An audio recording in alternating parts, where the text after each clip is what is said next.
Good afternoon, everybody, and welcome to our virtual small business town hall. I've got the mask on, and that's kind of intentional because the infection rates in Rhode Island are increasing at a disproportionate number compared to our other New England states, and we really need to make sure that we wear our masks. We want to save lives, we want to save jobs, and we want to save our small businesses, and that's what we're going to talk about today.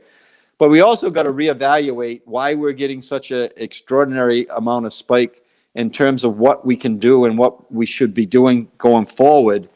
So I'll be working with our local municipal leaders in a way that I'm not sure that they have been brought in the fold, and talk to their civic leaders as well, their Little League coaches, their chorus directors, their different types of groups in the Rotary Club, the Boy Scouts, the church groups.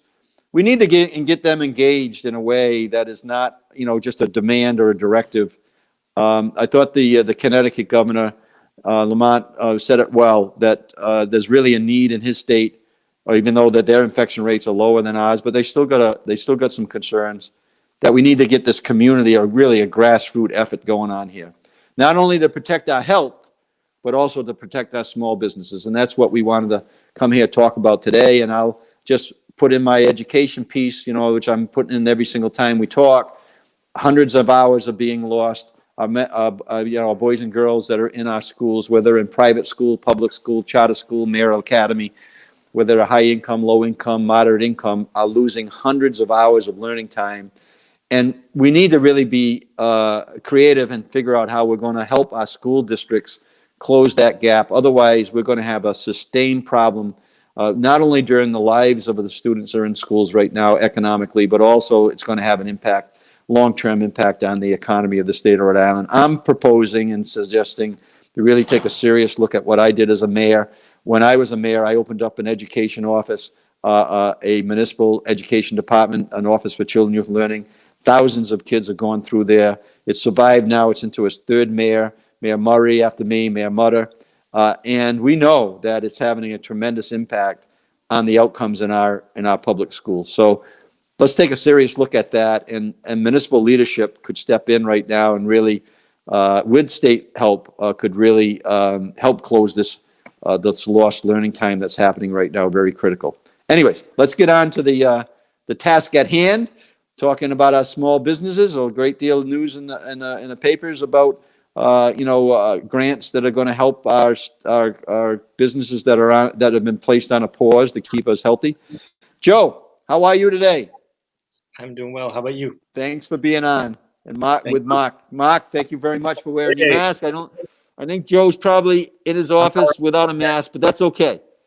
I'm sure he's got a mask somewhere in his car. Governor. And Mark, you're not saying this is this virtual town hall is a Mickey Mouse operation, are you? Absolutely not.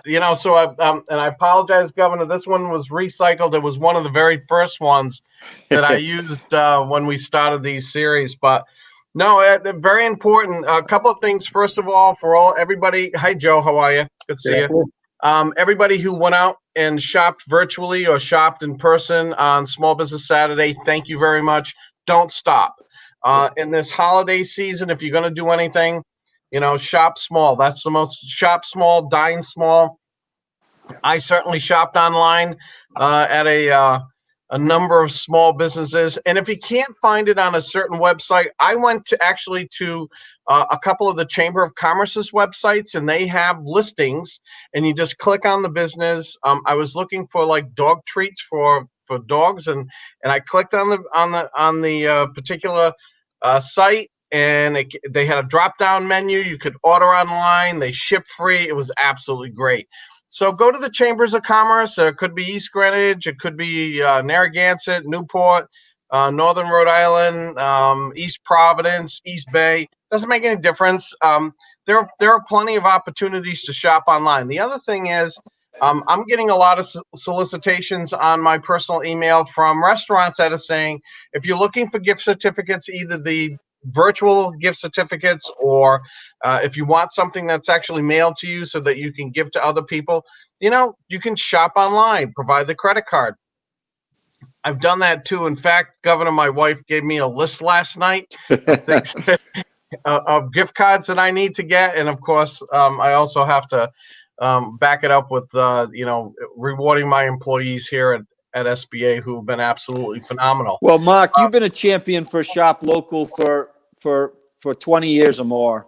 And and so your point is well taken in terms of, going to the local chambers, using any access we can to shop local. I know that the coalition had a very aggressive, business list that I shopped off of several times over the last several months. And now I know that Commerce is actually partnering in with one of our original founders on the coalition to extend that. So anywhere we can find, there's not any one best source, and that's why we list on our Rhode Island smallbusiness.org site all the chambers, all the activities that are helping small business. Your office is included, as well as Commerce and everything else. We need to be very inclusive in this thing and not think that any one person has a market on this issue. The small businesses need our help, and I just wanted to recognize you and your leadership, because I know it's been there for 20 plus years in Rhode Island. And so thank you for that. And thank you for pointing out that Shop Local right now is so important to our small businesses. And Joe, you can Go call. ahead, Joe. You can call. Not every small business has a great solution for e-commerce these days. I thought of one that I wanted to order something from. I had my 5-year-old daughter with me, and I didn't want to bring her into the store. I called. I gave them a credit card, and they dropped it in the mail. there you go. And I want to add a couple of, because I know a lot of people, we're looking at shopping small, dining small. And by the way, if in case you're interested, there are the people who have been impacted by the new rules, Governor. The fitness, certainly our good friend Denise Chakoyan, who is core. A great article in the Journal the other day. Just looking at the impact of everything that's had not only on her but that entire industry. I'm always preaching, about hospitality, retail, hoteliers. I want to add now all of our friends in the. Now, listen, I'm not fit. Maybe Joe is, but I'm not fit. But I know Denise, and I know that she is an absolute go-getter. She's overcome God knows how many hurdles, and we got to support those individuals too. So, thinking ahead, that if you're going to get out of this at some point in time in the near future, buy a membership, do an online class, do some physical activity. There's a lot of things going on that certainly we can help our friends who are absolutely in need. Wanted to say, Governor, I had, you and I have talked about this a number of times. This morning we had another conference call, and my colleague, the district director in Maine, complimented New Hampshire and Vermont on how their governors had got $400 million in New Hampshire, and I think I said it was the initial one was $175 million in grants, and then they come back in for another $150 million in Vermont and got it on the street in very quick terms. And we had a long discussion about the issues that are impacting small business today, and it's a liquidity issue, and getting these grants out are very important. Getting the grants out, and we're going to talk more about that later, but right now we got what we got, but we should be putting more on the table, and we've been really advocating for that. And those are two good examples, or New England examples. And the other examples that we're really starting to highlight, and Joe has been talking to me about it, is this infection rate, and the fact that we've got a higher infection rate here in Rhode Island, and we need to really be thinking about this. At least do some, if we're gonna, you don't do the same thing over and over and over again. So whatever we're doing is not working to contain that, and we need to figure out how to make that work. So, our office it's already started to start talking to the civic leaders in every community, the community leaders in every community. And we need to get buy-in from the communities at those levels. Otherwise, our small businesses are going to not, this 2-week pause, we don't want this to be a longer than a 2-week pause. I agree with you, Governor. And that's the only remedy, but we're not doing it right now. Infections rates that in the last 3 days, Rhode Island approaching 30%, Joe, or something like that, in that range. If you bring it down to first-time test takers, it was just under 31%. And so, as you've talked about, Governor, if you want to have Little League, if you want to have these activities return, everybody's got to take it really seriously. Wear their mask. That's the way you're going to get back into these businesses, into the shops, into the restaurants, is by doing the right thing now. And there's a lot of leaders in these communities who can, I think, help get that message out.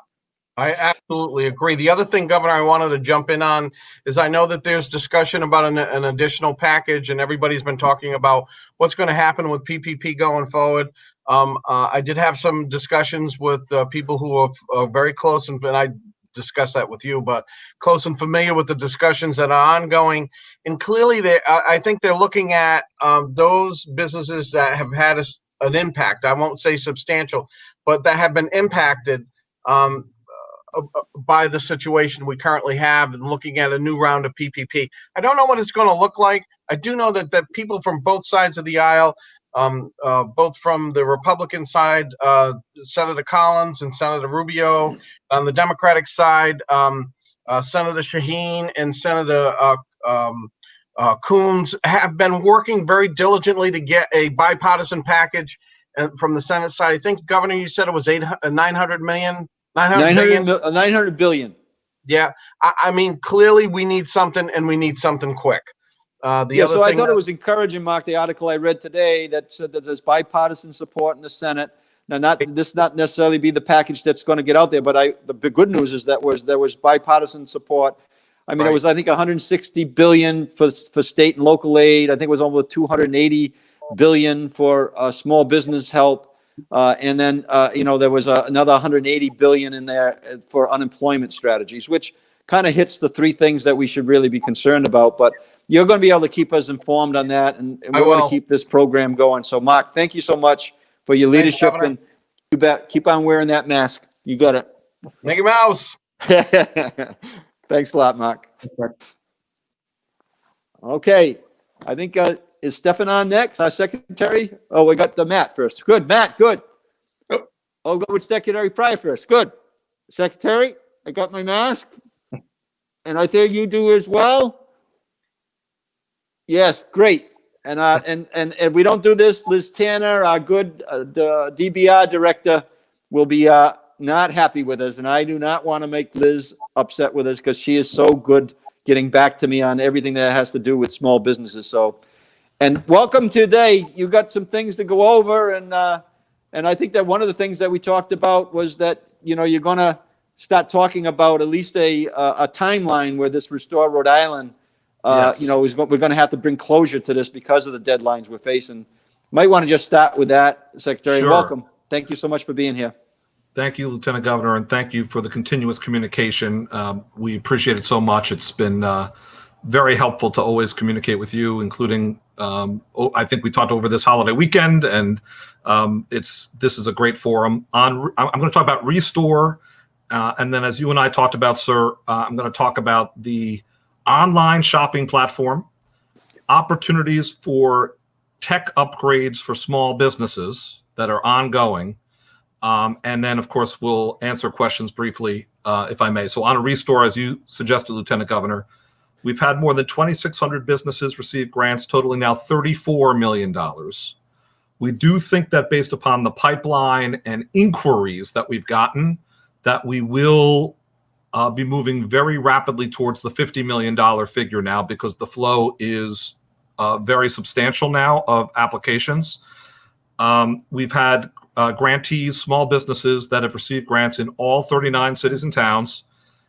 We've had over 600 new applications in the last 2 weeks alone, Lieutenant Governor.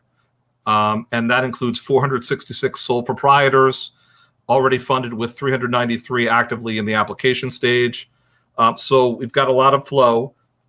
We want to make sure that we start giving notice that in order to ensure that everyone is all the way through the process and funded by the end of the year, by December 31st, in accordance with the federal rules, that it's very important that anyone who's been thinking about applying, anyone who's midstream on applying, It's very important that small businesses, small business people, please apply now. We are going to announce this formally, but to give you an advance notice here, in a week, it is likely we'll stop taking applications to ensure that everyone in the pipeline can get funded, or at least has a shot at getting funded. We're Stefan, going to hold 1 second. I just let you know I'm changing my thing because I'm still having that problem. So let me, let's change, keep on going. Oh, no problem. Should I continue? Joe, should I keep going? Yes, please. Okay, gotcha. Thank you, Ben. We'll continue accepting applications. This will be formalized, but we're going to continue accepting applications through next week, next Tuesday, December 8th. So again, anyone hearing this, and please spread the word beyond this, if you're a small business and you're thinking about applying, you're midstream on applying, you've gone back and forth and you've gotten most of your material in and you need to complete, please do that by next Tuesday. And frankly, don't try to push it to the last minute if you can avoid that even. Try to get it in this week if you possibly can. We want every single small business we can to get funded. We think we are going to hit $50 million, the original max amount, the original target. So go ahead. Another notation while we're on the issue of small business finance is that we know that for some small businesses, we want you to have a shot at even more financing. Grants have been the most important. So we're going to continue to get grants out through Restore and through the new revenue program, the program through the taxation division. But I want to let you know also that loans are now available to COVID impacted small businesses. If you just need even more capital infusion through a group called Enhanced Capital Rhode Island. Enhanced Capital is one of the applicants to the Small Business Development Fund program established by the state legislature. They're going to start taking applications. Joe, you're going to have to take over because I'm still getting this feedback here. But keep on going, Stefan. I'm sure you got some good things you're talking about. Okay, Lieutenant Governor, it's all the things we've talked about, so no problem, sir. So we're establishing a $20 million loan fund that's going to make loans available to eligible Rhode Island small businesses, microloans of $10,000 to $50,000, and larger loans of up to $1 million per company. Up to $15 million of the loans will be provided to COVID impacted businesses. Please look to the Commerce RI website, commerceri.com, for information on that. Also, that's where you can start your process, commerceri.com, for the Restore grant. If you have to start, or if you're midstream, you want to get back into it, please make sure that's your first priority, small business people out there. I also want to, as I mentioned, speak to our digital platform. We're so pleased that thanks to the Small Business Coalition, many on this call, you've taken so many steps that have been help in support of small businesses. We're indebted to you. There's a Shop Local platform that has built upon a technological platform that you all helped to set up. It's shoplocalrhodeisland.com. It's Lori Guattari and Scott Indemore at Visual Thrive who established this website, working in tandem with the Small Business Coalition. But Lori and Scott, you did a wonderful job. We've now working together under Lori's leadership. We've retooled it, we've reskinned it, there's more functionality, and we're accepting more businesses so that when Rhode Islanders shop for the holidays, they can see a directory of businesses available. And in many instances, those small businesses in Rhode Island are advertising their own digital access point so you can shop online. You don't have to go to the big platforms nationally that rhyme with Amazon. You can instead shop local through shoplocalrhodeisland.com and make your purchases local and conduct your transactions in many cases digitally, maybe pick them up on a curbside basis or inside the shop. Stay especially safe and still shop local. So, Lieutenant Governor, big thank you to the Small Business Coalition. Big thank you for establishing that platform that we've been able to build upon. We're so grateful. And thank you again to Lori and Scott. And thank you also to the Rhode Island Monthly Magazine that has partnered with us in enhancing this platform, and the Rhode Island Foundation and the tourism bureaus in our state, which are helping to get the word out. So we're really grateful for that. One last point for today, which is on remote work and technology. Lieutenant Governor, as you and I have talked about, and we want to make sure we're getting the word out, we've teamed up with and funded, Commerce has now funded the Social Enterprise Greenhouse Organization, SEG, and District Hall Providence, which is part of the Wexford Complex, part of Cambridge Innovation Center. So SEG and District Hall have been selected to provide remote work technology, laptops, Wi-Fi hookups, what small businesses need to make sure that they are able to work remotely during the pause, beyond the pause, whenever you're doing your work in a way that's safe. You can apply to commerceri.com, and that is to say, check out the website. There's a tech support COVID-19 way to access. It's visible and easy. There are grants of up to $50,000 per company, maximum of $2,500 per employee, to help you convert to remote work. And what SEG and District Hall are doing is making it especially easy. They'll either buy the stuff for you or give you a credit with a tech company and let you just get the equipment. You've got to apply and be selected by them. They have a process, but that's happening right now. We want to make sure that companies are aware that if you need to get some more employees remotely set up, if you've been looking for that laptop that's going to help you function during the COVID era, it's possible now. So, Lieutenant Governor, there's always more to say, but let me return to the main point, which is Restore has to draw to a close now, the small business grant program, because of the federal rules. We got to get that money out by the end of the year and have everything ticked and tied and the grants made. So we're going to ask all businesses that are applying for that to get their applications in and final all the way through by next Tuesday. Yeah, so that's news, and that's important news, that those deadlines. And, you know, I have been talking to Mark Haywood and others, and I've been talking to you as well. There are still some companies that are not eligible, and, you know, and they're still wondering why. Chiropractors, dentists, eye doctors. I don't know whether this is the time to include them, you know, on the last stretch or not, but that consideration would be very welcome. And then also the piece that we don't seem to have control of, but maybe in the next package, and I've asked Mark to make sure that, you know, the senators hear this, and we'll is that businesses that have opened up in 2020, very little help for them. Yes. You know, in these. Can I talk to that point, sir? Yeah. We have made the change. It's live. It's in effect for businesses that were more recently created than were previously eligible under Restore. We have done that.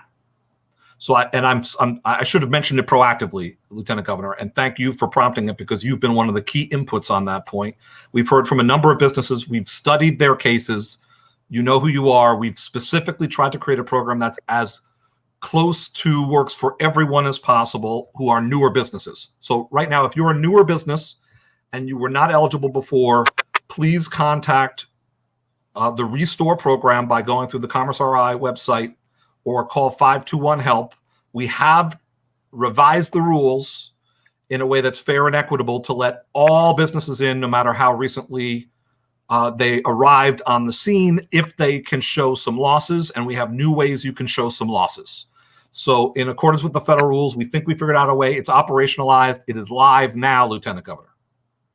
Well, I think that's going to be good, you know, good news for those who are going to be able to qualify under the parameters you set and stuff. And so thank you for sharing that today. They're very important, because I know we have dozens of businesses that fall in that, and I have visited many of them. So hopefully they're going to find a path, and we'll spread that word as well as you are.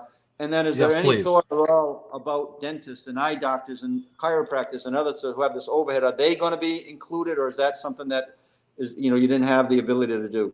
Personally, I'd like to. The challenge has been that other programs are available to medical personnel and medical shops, and it's been hard to, we are under a prohibition to fund a business twice.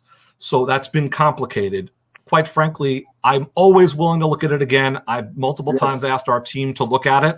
What I'll say is, especially if there's a new round of stimulus where we can say we already did round one, we should look to that set of businesses early in the process. Having said that, Lieutenant Governor, I will ask the team to look at it yet again. And on the issue of the newer businesses that have not been eligible for really any federal program. We think we've just found the way through Restore. If, Lieutenant Governor, you have individual cases, as always, feel free to refer them to me. We always pick those up and try to help them. And again, those who are within my voice, call 521-HELP if when you go onto the Commerce RI site and go into Restore, you have a question. So on the the business that haven't included, and I get that, but I think you were able to work creatively through the childcare, because we had that conversation, and basically said you can't double dip. If you're in one, you don't get the other, but if you're not in the other, then you get the other. So, and I think that worked out very well for several of the childcare facilities. So take a look at that. We will definitely take a look. The medical category of businesses has been complicated because we're in a dialogue with multiple departments, agencies, and regarding multiple rules that are beyond commerce, quite frankly, but we will absolutely take a look. Yeah, those independently owned dentists and the eye doctors and chiropractors. I got an email over just in the last 24 hours from a chiropractor who can't pay his rent, and because they've been in that space where they're being shut down, they're asked to pause and everything else. So yeah, I think it's reasonable. Whatever you can do to, whatever you can, everyone you help is one less person that. I agree. One less family, one less group of employees that we're gonna, they're gonna have to kind of deal with down the line. Joe, you got anything for the secretary? No, thanks. Just echo, go to commerceri.com. There was a lot there, a lot of different programs, remote work, the grants. It's December 1st, December 30th. The end of the month is the last chance you have to get the money. So go on today. And when you do your own shopping, shop localrhodeisland.com. Please shop localrhodeisland.com. And thank you for the alliance that we have formed together to make that possible. That's been marvelous. Lieutenant Governor and Small Business Coalition, thank you so much for that. Okay, Secretary, we'll check with you next week. Look forward to it. 50 million's out. 50 million's out. The governor actually mentioned that she had reserved 12.5 million just in case we absorb that. So keep that in mind. That there's a 12.5 million dollars that I believe is reserved off that 50 million. So that if you get close to that 50 or go over that 50, make a play for that. That's what we always hope for more. And just obviously the governor's authorized a new $50 million program just for businesses for the pause. So that's using a lot of the resources that are left, and another 50 million for individuals affected by the pause. So that's all in the mix. But having said that, Lieutenant Governor, more would be welcome. So let's continue to work together, sir. Okay. Thank you, Stefan. Thank you so much. Thank you very, very much. Thank you for all of your advocacy and support, and let's all shop local. There you go. That's a good message. Matt, thank you for wearing your mask. I had to get to another spot in my house because I'm getting all this crackling. I've done multiple shows before since last week. I don't know whether it's my guest on this show that creates this crackling noise in my house, but I did this fabulous, I think, really a strong show on community policing and the social justice issues. We had just for the audience out there that's listening, we had the uncle of George Floyd on, who lives in South Dakota. And we had our president of our chief police, Brian Sullivan from Lincoln. And then we had one of the Black Lives Matter advocates on that's doing a pack on education that I'm working with Corey Jones on. If you have the time to kind of talk, think about how to create a conversation on this issue, tune in, because the uncle of George Floyd was saying, after our chief of police, Sullivan, said, we have a 20-point plan on addressing this. And so anyways, if you have a chance, I just thought that was a segue to say, I don't understand why I didn't get crackling on that call, but I get crackling on this call. But that's another story. I'll have to talk to Ben about that. Matt, welcome. You got a lot more to do. You got a lot more to do on your plate. So tell us how you're going to manage those, tens of thousands. How many people are on unemployment right now? Start off with that. Well, last week, about 70,000 requested a payment. And so that's been consistent. Yep. So you got 70,000 that's going to participate in this $200 a week, right? During the pause. It'll probably be more. Yeah. Plus anybody on So there. what we're seeing this week, Governor, is we're seeing an increase in new claims and refiled claims. And so those are people that had claims that were open before and they went back to work.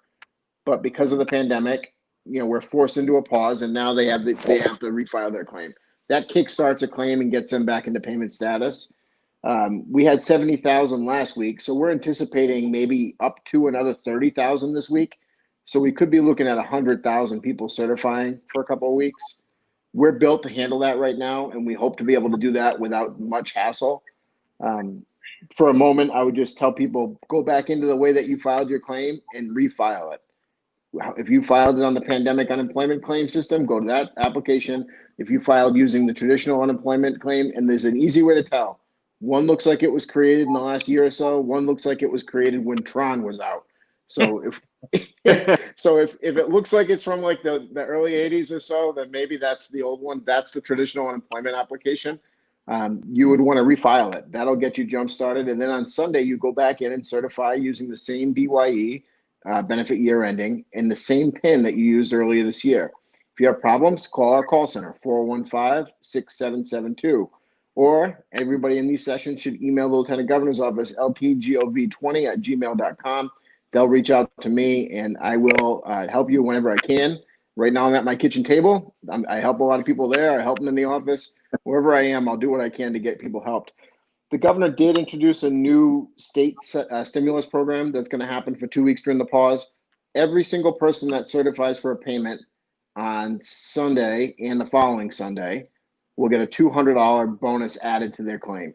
It's a total of $400 that will come out in 2 separate installments. Right now, we're working on getting that programming set up. We will be ready for Sunday. So go ahead, certify your claims on Sunday. That payment will come next week. It might come in 2 separate payments. We don't know yet, but you'll get it before the end of the week. And so if there's any questions, again, go to our call center. Does that include certifying on WorkShare? Every program, Joe. Yep. Great. Just like the federal bonus was. So any single unemployment payment, WorkShare, pandemic unemployment, regular unemployment, you would get this, a partial payment. If you worked part-time and your hours are reduced because of the pause, you could just certify your claim. And if you get a $1 payment from unemployment, you'll get a $200 bonus. Thank you. Yeah, that's news again, and thanks for coming on and detailing that, Matt. I think that we're going to have to continue to reinforce that. Ben, do you have some questions? Looks like Ben's back in the loop here for you, Matt. He's going to give you a question. All right. Hi, Matt. Question for Matt Weldon. Is DLT doing anything new to increase business uptake of WorkShare during the pause, especially since it is federally funded through the end of the year? Thanks for your time. Okay, we have been advertising WorkShare. I've talked about it almost every week when I've been on these sessions. I do a number of sessions with business groups. A couple of weeks ago, I did a forum with RIMA, which is the Manufacturers Association. I talked to SHRM and every other group you can think of. We've been doing that, and it's important that people go to WorkShare. WorkShare is a program that will be in place whether or not the funding is continued. If the funding is not continued, WorkShare is paid for the same way traditional unemployment is, which means we pay it out of a trust fund, and then it essentially hits an employer's account. We are hoping that whatever is happening in DC includes further federal funding for WorkShare. Right now, we're not on a huge push to get people signed up because realistically, by the time they sign up and get people paid, the funding for the program would end unless they extend it. And I know there was discussion in Congress about a $900 billion plan. I know the House is going to probably come back and say that's not generous enough. We hope they do something, and we hope it happens soon. Yeah, well, I was talking to Mark Haywood about that, Matt. Inside that $900 billion figure, what was estimated was about $288 billion for unemployment strategy. So, it would seem as though what they should be doing is moving ahead and then revisiting based on where we are on the vaccines and where we are on the economy. But delaying only compounds the problem. So hopefully they see the urgency of doing something that can get off the ground in early January, if not January 1st. So we'll see what happens. But we'll keep posted. Joe, you got any questions of Matt? Yeah, just a refresher, Matt, if you don't mind. I continue to get flooded with clients, employers, and others who are having imposter claims filed on their behalf. And obviously, the FTC, identitytheft.gov, has good advice on steps, where to file reports, make sure to file police, and with the fraud email to DLT. But can you remind me and the viewers what the process is for making sure that you get the appropriate paperwork to file when it comes to tax time? So anyone who, that's a great question, and anyone who had an imposter fraud claim filed and benefits were paid will get notice from DLT, which will give them information to file with their state and federal taxes so that they are not impacted in any way by the claim that was filed. Most of the claims that were filed fraudulently were never paid because we put system changes on the front end to prevent payments from going out. My claim that was filed in my name wasn't paid. The one that was filed in my wife's name was paid for 1 week. And so, we're going to have to deal with that at tax time, but it will not harm my wife or in any way. And it's a notice that she'll receive, or they'll receive probably through email and U.S. Postal. Okay, so if I file a claim with DLT that I'm aware an imposter claim was filed in my name, that should come automatically to me? Right, you don't need to request it. We're going to run a batch just like we do with the 1099s we do every year, and we'll send those out in January before taxes are filed. Thank you very much. Absolutely. Matt, thank you so much, and then in advance, thank you to you and your team. With the the surge that's going to happen now. Really, we're well positioned, and of course, your leadership along with the rest of your team there is really helping out dramatically. So thank you so much. Thank you, Governor. You got it. We'll see you next week. Governor, thank you. Joe, thank you. Thank you very much. We'll be talking. Look forward to it. Yeah. Okay. All right. So, that's good information. You just heard about deadlines, Chris, in terms of the Restore Rhode Island. Hi, Lori. And, Hi, guys. So, why don't we just, get right into some of the things that are concerning the coalition, Chris, and then I want Lori to talk about what's happening on the shop local stuff. And, but anyways, thanks again for both of your leadership on this. And, I think there's some immediacy here, and you heard some news relative to potentially having businesses, your reaction that businesses that have just opened up in 2020 are now seems to have a path, and the secretary said he would kind of revisit on the strategy we used on childcare, which was, you can't double dip. If you get the money out of one part of one grant program, then you're not qualified the other. But if you're not in the Restore Rhode Island, and you're not in another program, let's get these money to those dentists and doctors and chiropractors, right? Yeah, it was great to hear that from the secretary. As you can tell, he's really trying his efforts to really help the small businesses. Glad to hear that newer businesses that were open during the pandemic are now included. Ever since he said that, I already rattled off a bunch of emails to folks that were asking us, hey, why aren't we included? So that's great that he's been listening to the coalition, to you, Lieutenant Governor, and trying to help. But one thing he didn't really talk about too much is this pause program that was recently announced. We got the headlines of $100 million, but when you dig deeper, it's really $50 million to small businesses. And then when you even dig deeper into that, it's really not even helping the few industries that it was made to help out. As of when they launched the program on Friday, it was only 2 weeks worth of net profit, right? So if a business has $10,000 worth of revenue and $8,000 worth of expenses, they're only getting $2,000. That's not helping to keep their employees employed. That's not helping keeping them with the roof over their head, with all the fixed expenses that they have with rent and that. Honestly, it was a failure, that pause program. And hopefully they listened to us and said, hey, we need to have a program that's more on the fixed expenses and more on the revenue opposed to the net profit, so that can help those select businesses out. So, when we did have our rally last week, and it was great. We had a full parking lot. Everyone was safely distanced in their cars with their masks on. But you can really feel, the small business community is not only frustrated, they're desperate. They need help, and they need cash into their hands now, so that they can not only keep their business open, but they can also keep their employees employed, their staff employed, because that's incredibly important, especially during this holiday season.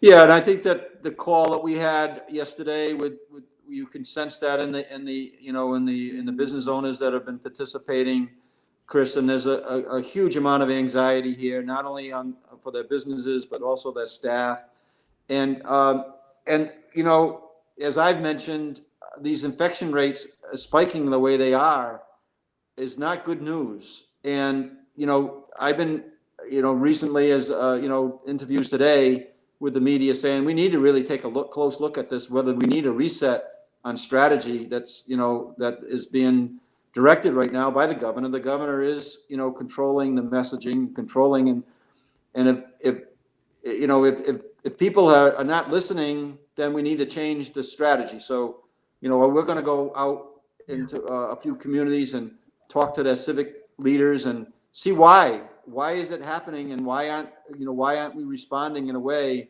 that, we started off with low infection rates, but we are spiking. You just look at the map, and we're beaming in red, and it's not because of Christmas. It's because of an infection. So yeah. So there's some work that we need to do there that's outside of the coalition's work, and that's not on your shoulders, but it is going to have an impact, and we want this pause to be short and brief. Otherwise, these businesses, as the governor said, and Stefan said, there's not a lot of more money that's going to come their way based on the way that we distributed the funds early on. So just give it a little sense on what you heard, and then we're going to bring some of the businesses on after we talk to Lori, but what you heard on yesterday's call. Yeah, and some of these businesses will express to how they feel directly, but they're not happy because that program that was supposed to be the save all, where the governor said you guys are going to be thanking us for holding on to this money, is not helping them. One of our coalition members was stressed all weekend because they had to lay off their employees because they thought they were getting one thing, but then once they realized it was that low amount, they couldn't keep their doors open, which was the whole purpose of the program. So it really was a failure. And now that we're being a regional outlier as one of the worst states in New England when it comes to, the viruses, we're failing when it comes to the health crisis. We're failing to help the small businesses. And there's only one person that's unilaterally in charge with this, which is the governor. And what we're asking for is get others involved. Other elected officials. Let's get our General Assembly involved and empowered, our municipality leaders involved. I mean, is the governor talking to these municipality leaders? They can speak for themselves, but I think most of the answers is no. And there's also community leaders out there. We want to all work together and find out the solution, because what's currently going on is simply not working. Yeah, so I think that's the message that we want to deliver, and it's one that's meant to be constructive because we got a problem and we need to address it. And what we're doing right now, like I've always said, if you're not going to do the same thing over and over again and get the same result. And we're at a point right now where we're losing the battle on the virus, and it's going to impact our economy. So this is the time to take a close look at what we can do. So, Chris, thanks. We're going to keep that going. And by the way, I really enjoyed the parking lot rally. It was really well done. It was impactful. It was passionate with the businesses that spoke, that you gave a voice through the coalition. So congratulations on that. And the owners of the parking lot, we put out 2 thumbs up to them to allow us to do that. So it was regardless of if anybody shrugs that off as being, I know one reporter shrugged it off as being less than what it was. I know that the governor didn't quite take too fondly to the rally, in her reaction to it. I just want the people to know that was a great statement, and it was well done. Thank you. It really was. You bet. Lori, how are you doing today? I'm good. Yeah, you guys got a lot going on. So as always in the coalition, we create this 2-prong approach for advocacy and shop local. I would say that the Rhode Island Small Business Coalition, my team created Wear a Mask campaign. So we created the social media posts in the shoplocalrhodeisland.com Facebook page that any businesses can download. There are 12 different graphics there. We've sent a newsletter out to everyone. And of course, the coalition knows that any business can download it and share it within their network. It's Wear a Mask, Save a Life campaign. Like, it's really, really important to all of us now. So that's something that businesses can do. Of course, Shop Local Rhode Island is continuing as always, and we are increasing the number of businesses with the help from Commerce's push out into the community around that. So that's been really great. We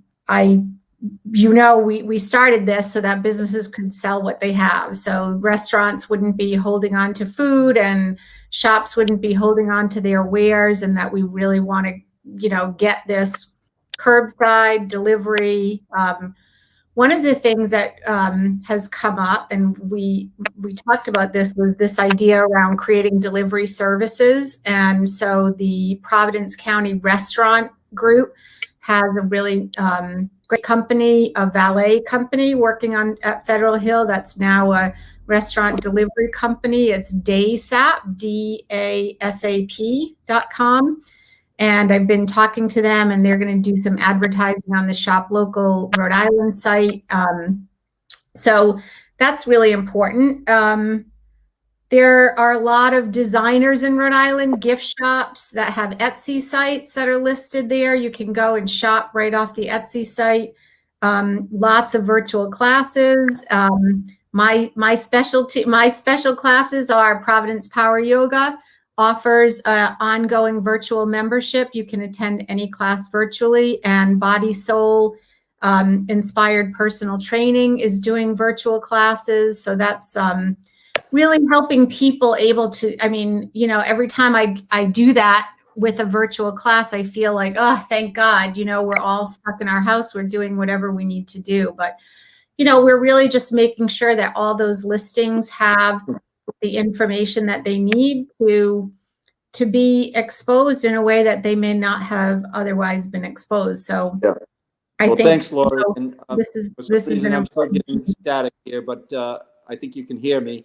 Yeah. So thanks to Chris and to Lori. The work continues for the coalition. We have the short-term goals here with getting the grants out, getting people to shop local, not only during the holiday season, but beyond that.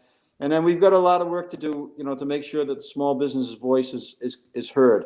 Because right now, the work that the coalition does, from the billboards to the, the petition, to the rally, to the structuring the Gift It Forward program, and along with Lori on the Shop Local, has been extraordinary work, and it should be recognized for that. Thank you to both of you. So we're going to bring a couple of businesses on now, and we'll be talking. Okay. Thank you for your leadership. Yes. You got it. See you later. Thank you. All right. We've got the last 15 minutes or so. We're going to bring on a core group of business owners and that we've been talking to, a meeting. And I think we have our first batch here with I think Ed Brady's back. Is he in the mix here? Michael Strout, who I want to give a strong shout out to Mike as well, as Mike comes on, and David, right? David's on as well.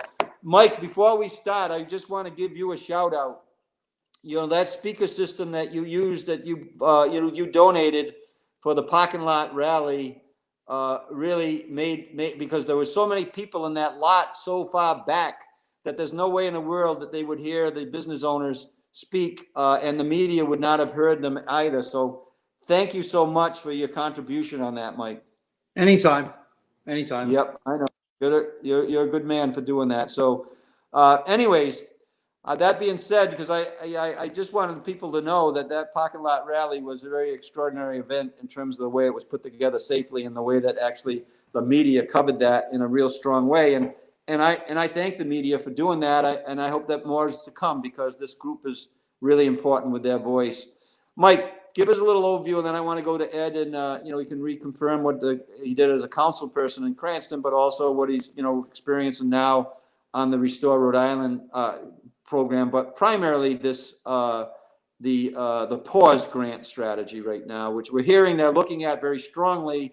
But as it sits right now, give us a little overview of what that means. That means to your business. It means zero, because we just realized that we changed corporations to open the new restaurant. We are a minus number. So the number that's going in for 4% is a minus number. I get nothing. Yeah. Hi, David. How are you? I'm great. Yeah, and then Which is but stupid. you were able to qualify on the Restore Rhode Island grant, correct? I was, because we were able to use what people don't understand about my business is it's got three parts. One of them is the food truck business.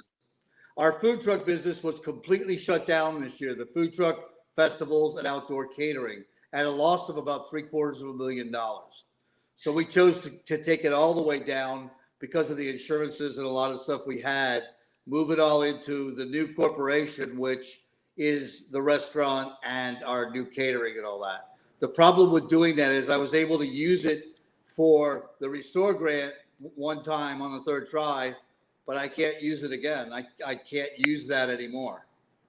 So, Mike, you're going to be in the pause because you're a restaurant. Tell us, this is the opportunity. I know that they are working on it right now to revise it. Unfortunately, it didn't come out well. We have businesses that are going to be on here with $40,000 of monthly overhead and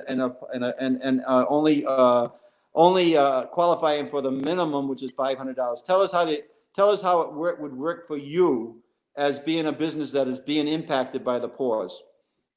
So what is going on with us is that we really don't have, between only having 30% of our seats and also consumer confidence in going out now, especially, we don't have any walk-in customers to come in here anyway. So we're losing our indoor. We'll be doing our takeout business here. Also, we've just announced that we opened up another takeout location at Blackbird Farms in Smithfield. They have graciously donated their property for my big festival trailer, and we are now licensed in Smithfield to go ahead and stay there. And it opened up a huge opportunity for us with our Smithfield and Lincoln and Johnston customers. And we've been very busy. We're open Thursday, Friday, Saturday, Sunday. So, Mike, I want to, on the time we have, and the information you provided here is very important, but we're looking at how do you make the pause grant work for us, all our small businesses? You don't make it work. It's not there. It's the pause grant is fictitious. It's just, there's nothing to it. It's fake. It's phony. It's smoke and mirrors. You can't make it work. There isn't anybody here that's going to use that money and make it do anything. They're just not. We're small businesses. Maybe hidden in the back that we don't see, there's some bigger businesses that are sitting there waiting to take advantage of it. I don't see the pause grant working at all. It's not going to help. It's just another plug to get us for 2 weeks, which, by the way, is also not going to be 2 weeks. It's going to be a lot longer than that. And that's part of the. I was just going to say, Mike, that's part of the problem, right? It's probably not going to just be 2 weeks. And if the program's already starting out as a failure and not even helping you, we're concerned about how is this going to be moving forward, right? And we have Ed and David also from the food and beverage industry. Ed, I want to go to you first. And, you are also a councilman for Cranston, supporting your constituents. And you had a resolution that we talked about that supported the small businesses. And can you speak on behalf of, as a small business owner yourself in the restaurant industry, how are you affected by the pause? What does that grant program look like for you? And what are your thoughts in general? Chris, first of all, thank you for the opportunity to have obviously a platform to speak again. And I was invited to the rally, and the Lieutenant Governor came on Monday night on behalf of the resolution. The message that you and the coalition and the lieutenant continue to put out is support of small business for a little while, for a long time. I think a lot of these people on the call, obviously a lot of respected fellow business owners that I'm seeing right here on the show today, we felt like our voice was being heard.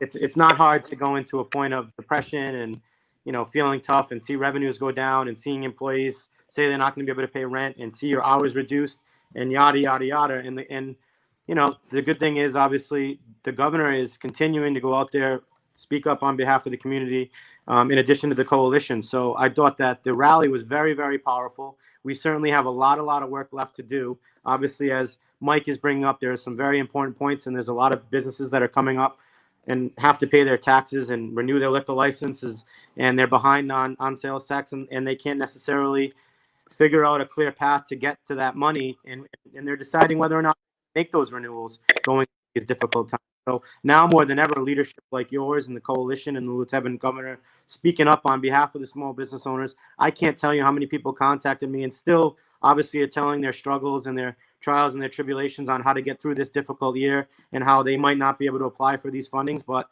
the work that's being done is definitely positive, and it shows to the small business community. It's obviously restoring faith in a lot of us in politics. As for Monday night with the resolution, we took the resolution, the same message that you guys have been spreading, which resonates with so many, is we need more money now on the streets. We need more money for our businesses, because there's not going to be businesses in March if there's not.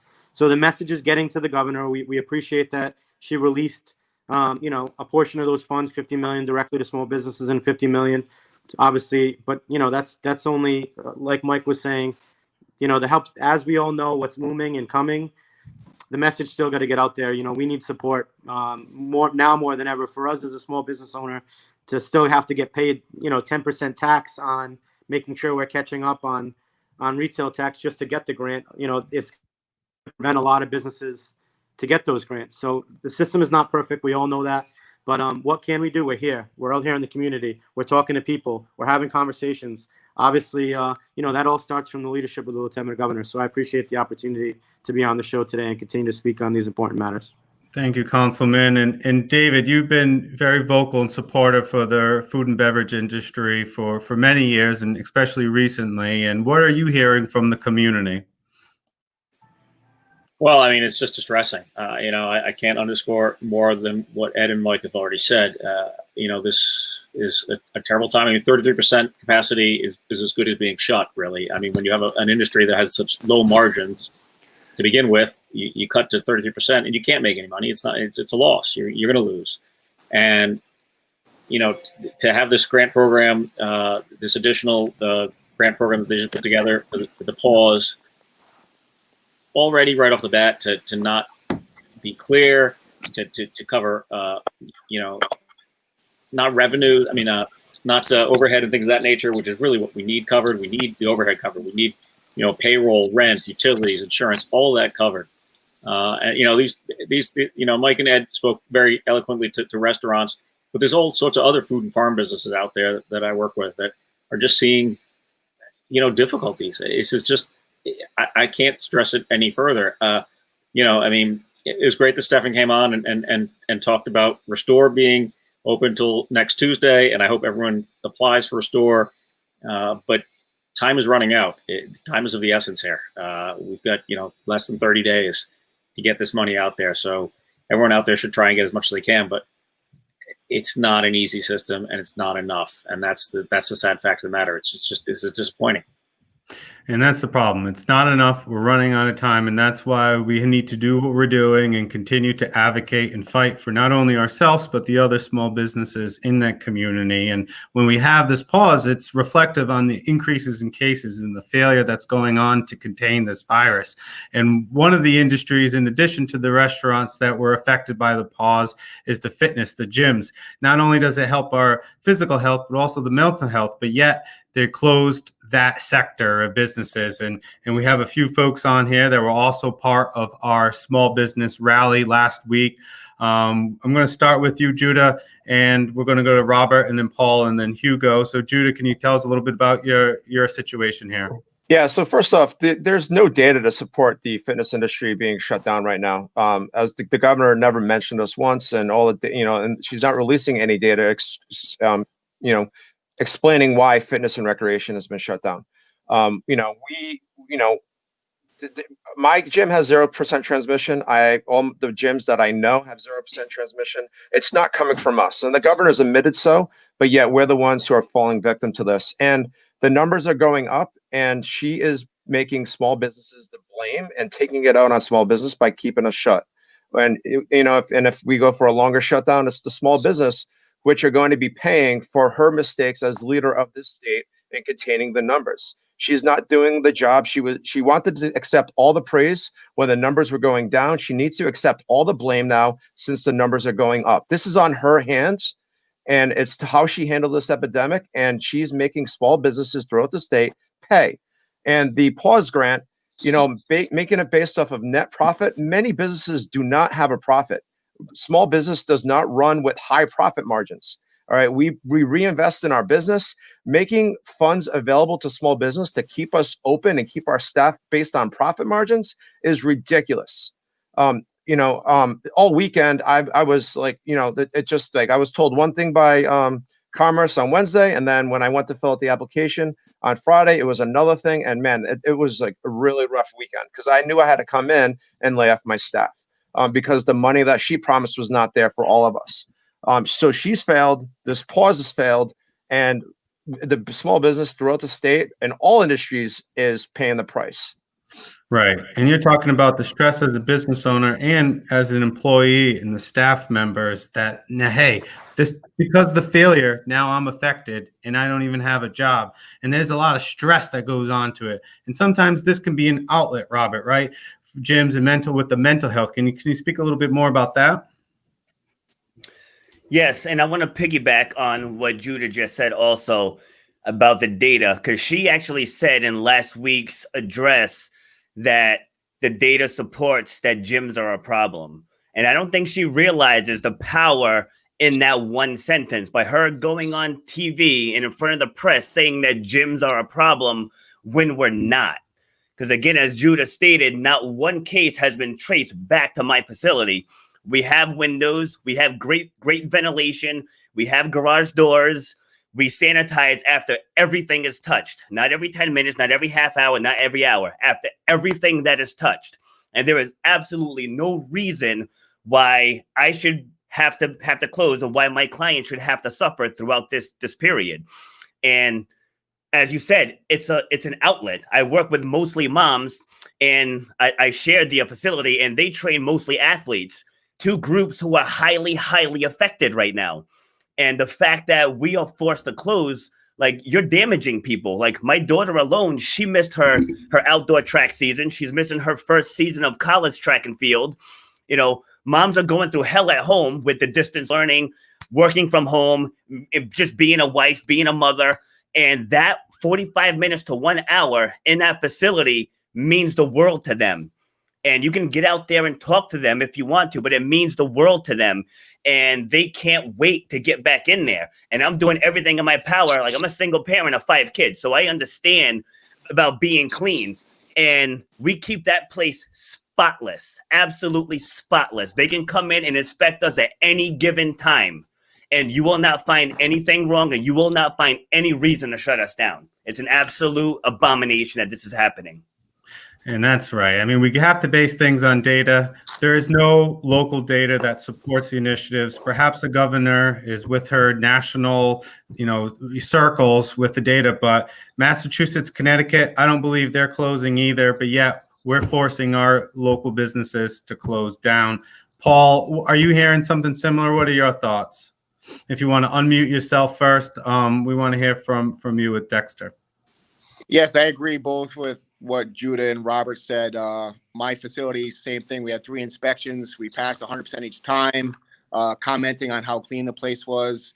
Like Robert said, we clean, even before COVID, we clean after every client touches a machine. So we continue to do so. I think, like Robert also said, in this day and time with people under high amounts of stress, anxiety, depression creeping in, they come in and they look forward to releasing those endorphins to get through this, feel better. Plus, we all know the high risk factors for people who get COVID is obesity, diabetes, blood pressure. And I think that makes what we do an essential business. She keeps the essential businesses open, and I think gyms should be included in that.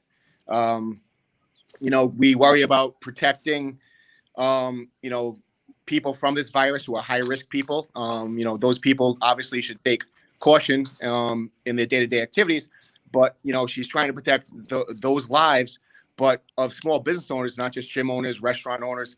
Like, this is our lives, like our business. Like, I know it took me 17 years to build my business to this point.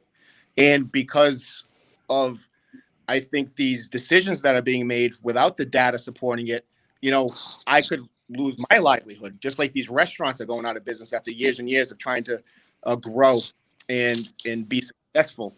You know, people are going to lose everything because, you know, some people are making decisions without putting, I think, as much brain power together to make proper decisions, look at the data, say, okay, it's really not supported. Let these businesses stay open. And especially the fact that I also have not had any COVID experience here since we've been back open. So that's a frustrating thing to me. And I'm as sure as everybody else has said, I'd rather stay open and be able to grow my business than have the government give me a check to say, hey, stay closed for 4 weeks, because that's not helping me in the long run. You know, Right. If there's no ill effects happening, no, we're not spreading the virus, and we're keeping everything clean, we're keeping everybody safe, and we're making people happy. I'd rather stay open and try to grow my business than to just put a Band-Aid on it and stay home. I think you're spot on. Gyms, fitness centers, it should be an essential business. We're talking about our health. This is a health crisis. Why would we shut down things that promote health, right? So I definitely agree with you, Paul, and you've built a great business over 17 years, and you don't want things to just be lost in a flash because of ill-advised decisions where we're not talking to the people, we're not getting down to the gritty and listening to our community, but we're listening to larger national politics and whatnot. So, you know, that was a gym. But Hugo, you were also at our small business rally as well, and spoke about the arts and performance community. Introduce yourself again and tell us a little bit more about how you're thinking, how you're feeling. How's it going, guys? Thanks for having me on the panel today. I appreciate it. My name is Hugo Adames. I own the Talent Factory with my wife in Rhode Island. We've also been open for 17 years. And you guys hit all the points. I'm not sure where else to go other than the fact that this isn't working for us. The system's not working for us right now, and that's a big problem. We've done everything we've been asked to do. We've repeated this. It's been the same song over and over again. You know, the CDC asked for better ventilation. Our business, our location, we installed ERV units that introduces fresh air. We put in the MARV 19 filters. We've done everything that's been asked of us to do. And now we're being singled out as a business that can't open during the pause. You know, there are other industries that have some leeway. We've been told we can't even have one-on-one private lessons with masks on over 14 feet apart. Makes no sense. There's no data, as you all said, there's no data proving any of this. We've been compliant 100% on every COVID inspection check. It's overwhelming for us because we also haven't seen the money, right? So we've applied for the ESR program through the HEART grant. We've applied for the adaptation program. We've applied for the remote work program. We have seen $0 from those programs. And now we're being asked to adapt. This is the time I need the money to adapt. This is the time I need the money to keep my staff paid, not lay them off so the unemployment numbers can continue to stay low. There's so many points that the governor wants us to follow, so many things that we're supposed to be doing. We're actually doing them, but nothing's being done in return. Nothing. And it's upsetting. We've reached a peak now that being closed, we're upset. We're not getting what we need. And enough's enough. At what point is it going to be enough? Is this actually going to be 2 weeks? There are so many unknowns, and we have to put our tail between our legs and wait for someone to make decisions that are going to affect our futures. It's taking food off my kids' table. It's affecting our families, and there's nothing we can do about it, and it's upsetting. That's why we all became entrepreneurs, so we can do what we need to do to survive, provide. Right. Like you said, enough is enough. We're having others make decisions for how we're going to live our lives and run our businesses. And Lieutenant Governor, you've been supporting us from the very beginning here and bringing us all together and ensuring our voice is heard with the coalition. And we appreciate everything you're doing. And I want to send it back to you to close up. Yeah. So Chris, thanks for taking over. I got to talk to Ben about my interference here. I'm not sure why it's happening, but anyways, I enjoyed you monitoring that conversation with all the business owners on. So thank you for doing that. I think it is important to have a free free flow of thinking that, that's unfiltered. And I think that that's something that's very important right now. I think that the governor should be listening, should be bringing in people that are like on this call into her decision making. I think that would go a long way. And I think that many of our businesses are saying that they are following the rules. They're following the guidelines. They're wearing their masks. They're doing what they need to do, and we should be listening. And I as a business owner myself, if I have to prove it by putting a camera in my shop and show that I'm doing it, I would do it. And if I was asked to do it, I would do it, because right now I think businesses that are not causing the problem are being, just like on the grant processes, the application, they're almost, proven, they're guilty before they're proven innocent, as opposed to be innocent until proven guilty on all these matters. So this voice is important, Chris, and all the businesses here. I want to thank you for coming on and expressing that, because I think that that's going to make a difference. And I think that there will be people listening, and you're hearing that the pause grant right now is being looked at. Well, the reason it's being looked at is because businesses like this, and we've been making calls, and people are saying in the state saying, we got to listen to this. We can't be giving $500 to a business that has got $40,000 of overhead. I mean, you can't do that. So anyways, Chris and the rest of the group here, thank you so much. We'll end this out because we're kind of past the hour, but I appreciate it. And the work continues. The effort continues, during this time frame, and then beyond, after in 2021 as well. So let's stay together. And I think that's an important piece of what we're doing. Stay together, and let's make our voice, makes my voice be loud and clear. I'll be with the wedding group on Thursday, trying to keep their industry alive. Everybody's struggling, and we need the state leaders to listen and engage our elected officials more than we have at the moment. So thanks for your efforts. Thanks, Dan, for your support. You got it. Thank you, Governor. Yeah. So, I mean, listening to the businesses there, I mean, it's pretty clear that, they're following the rules, and they can show that where they can show that they're not causing the problem. We need to zero in on where the problem is. And so revisiting our strategies in terms of the way that we try to control this pandemic, we got to listen to the governor and to the health department, but they also got to listen to us. And they got to listen when we say, look, we're having infection rates spike. Other states are not. Why is this happening? How do we engage more of our community leaders, more of our civic leaders, more of our municipal leaders, more of our General Assembly members, and creating a strategy that get this message out loud and clear. We can't demand behaviors.